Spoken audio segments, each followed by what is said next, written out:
Lewiston, Idaho, is a city located in the northern part of the state, at the confluence of the Snake and Clearwater rivers.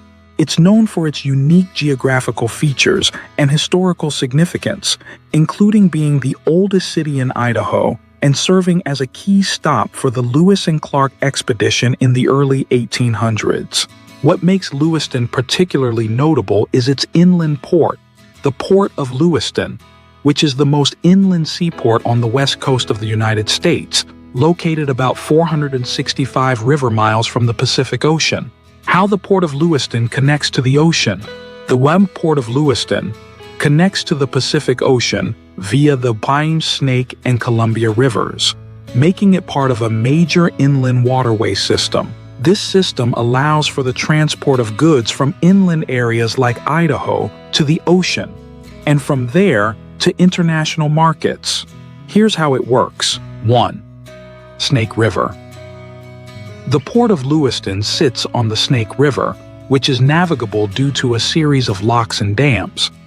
The Snake River flows westward and meets the Columbia River near the Tri-Cities area in Washington. 2. Columbia River. Once goods travel down the Snake River, they merge into the Columbia River, which runs through Washington and Oregon and eventually empties into the Pacific Ocean near Astoria, Oregon.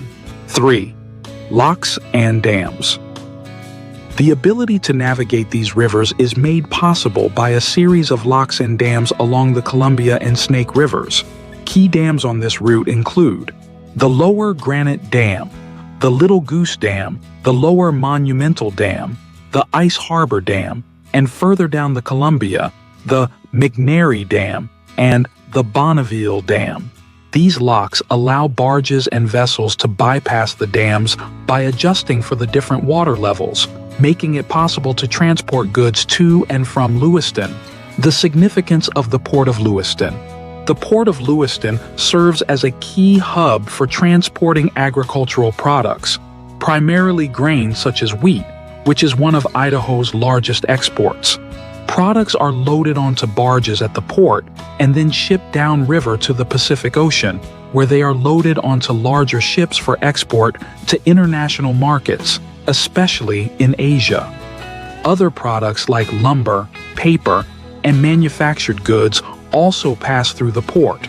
The port's inland location makes it crucial for the region's economy, allowing farmers and manufacturers to access global markets without relying on long overland routes. Over the years, the Port of Lewiston has faced challenges, including fluctuating water levels, maintenance issues with the locks, and environmental concerns, particularly regarding the impact of the dams on salmon migration. There has been debate about the balance between maintaining this important trade route and protecting the environment. Some environmental groups have advocated for the removal of dams to restore salmon populations, which would significantly affect barge traffic to the port. The Port of Lewiston's connection to the Pacific Ocean via the Snake and Columbia rivers makes it a vital economic link between inland Idaho and global markets. Through a sophisticated system of dams and locks, Lewiston serves as a key hub for agricultural exports, helping to bolster the economy of the Pacific Northwest. Despite the challenges, the port remains an essential part of the region's transportation and trade infrastructure. What do you think about Lewiston? Share your thoughts and ideas in the comment section below. Furthermore, would you please like, share, and subscribe, as this helps our videos reach new people. Thanks for watching.